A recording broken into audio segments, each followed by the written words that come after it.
प्यारे साथियों, आप सभी का हमारे चैनल पे बहुत बहुत स्वागत है।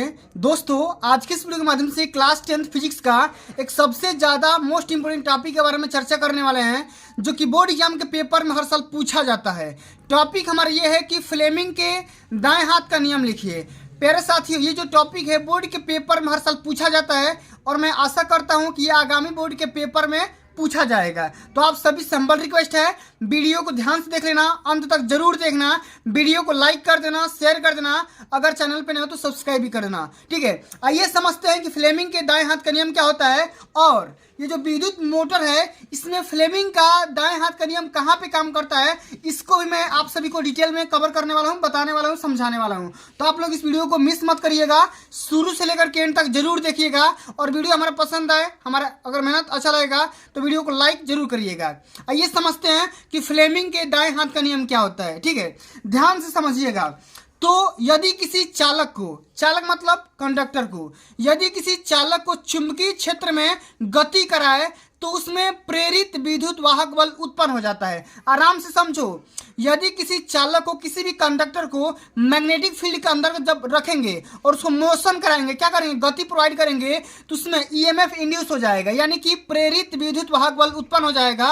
और यदि परिपथ बंद होगा, जो हमारा सर्किट होगा वो अगर क्लोज रहेगा, तो परिपथ में प्रेरित विद्युत वाहक बल जो होगा, यानी कि जो हमारा करंट होगी, धारा होगी, वो फ्लो होना स्टार्ट हो जाएगी, यानी कि प्रवाहित होने लगती है। ठीक है, जिसकी दिशा को फ्लेमिंग के दाएं हाथ के नियम के अनुसार ज्ञात करते हैं। ठीक है, अब आगे हम समझेंगे कि जो फ्लेमिंग के दाएं हाथ का नियम होता है ये किस प्रकार काम करता है। सबसे पहले ये समझ गए कि फ्लेमिंग के दाएं हाथ का नियम कहाँ काम करता है, ये कहाँ पे काम करेगा। तो जब किसी चालक को मैग्नेटिक फील्ड के अंदर हम गति कराएंगे, मोशन कराएंगे, तो उसमें क्या होगा, प्रेरित विद्युत वाहक बल काम कर जाएगा, उत्पन्न हो जाएगा, इंड्यूस हो जाएगा।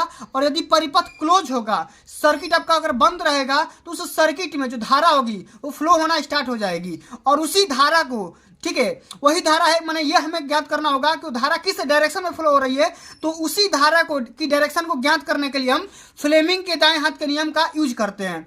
समझ में आ गया। ये देखो, ये हमारा फिगर है। ठीक है, इस फिगर में देखो 3 अंगुलियां दिखाई गई है। ठीक है, जो कि हमारा दाहिने हाथ की ये उंगली है। ठीक है, ये हमारा दाहिना हाथ है, ये दाहिना हाथ का अंगूठा है, ये मिडिल फिंगर है और ये हमारा तर्जनी उंगली है। ठीक है, ये तीनों उंगली आपस में 90 डिग्री के एंगल पे होनी चाहिए। जो हमारा अंगूठा होगा ये दिशा, गति की दिशा बताएगा। ठीक है, जो हमारी तर्जनी होगी ये चुंबकीय क्षेत्र की दिशा बताएगी और ये जो हमारा मिडिल फिंगर होगा ये प्रेरित धारा की दिशा बताएगी। ये हमारा क्या होगा, प्रेरित धारा की दिशा बताएगी। तो इसको हम बोर्ड के पेपर में कैसे लिखेंगे, इसको सबसे पहले ध्यान से समझो, आराम से समझना है। ठीक है, ये कहाँ पे काम करेगा वही मैं आप सभी को बताने वाला हूँ। जैसे मैंने क्या बोला था, यदि आपका धारा, ठीक है, यदि आपका कुंडली जो होगा वो बंद कुंडली में होगा। देखो यहाँ पे मैंने क्या बोल रखा था कि मैंने यही बोला कि यदि परिपथ आपका बंद होगा तो परिपथ में प्रेरित विद्युत धारा प्रवाहित होने लगेगी।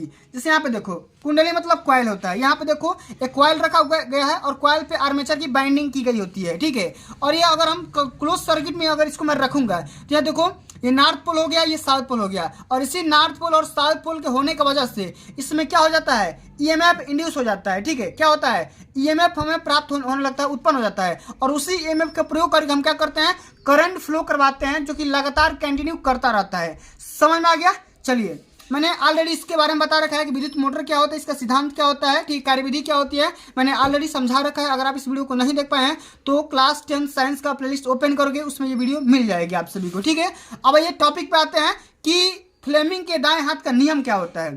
तो नियम हम कैसे लिखेंगे, ये बोर्ड के पेपर में हर साल पूछा जाता है। तो इसमें हम ये लिखेंगे कि यदि हम अपने दाएं हाथ की तर्जनी, मध्यमा अंगुली तथा अंगूठे को एक दूसरे के लंबवत फैला करके रखेंगे, क्या करेंगे, ये हमारा दाहिना हाथ है और दाहिना हाथ की ये देखो इस प्रकार रखेंगे, इस प्रकार देखो, अगर ये हमारा अंगूठा है तो ये हमारा 90 डिग्री का एंगल बनाएगा और ये जो तर्जनी उंगली है इस मध्यमा से 90 डिग्री का एंगल बनाएगी और ये हमारे ऊपर जो अंगूठा होगा ये भी 90 डिग्री का एंगल, तीनों आपस में बनाएंगे। ठीक है, तो यदि हम अपने दाएं हाथ की तर्जनी, मध्यमा उंगली और अंगूठे को एक दूसरे के लंबवत यानी 90 डिग्री के अंदर फैला करके रखेंगे तो हमारा क्या होगा, तो यदि तर्जनी अंगुली, जो हमारी तर्जनी उंगली है, यदि चुंबकीय क्षेत्र की दिशा अंगूठा चालक दिशा में संकेत करे तो मध्यमा जो हमारी होगी यानी कि मिडिल फिंगर जो होगी हमारा क्या बताएगी, प्रेरित विद्युत धारा की दिशा बताएगी। एक बार और ध्यान से सुनिए कि यदि हम अपने दाएं हाथ की तर्जनी, मध्यमा उंगली और अंगूठे को एक दूसरे के लंबवत फैला करके रखेंगे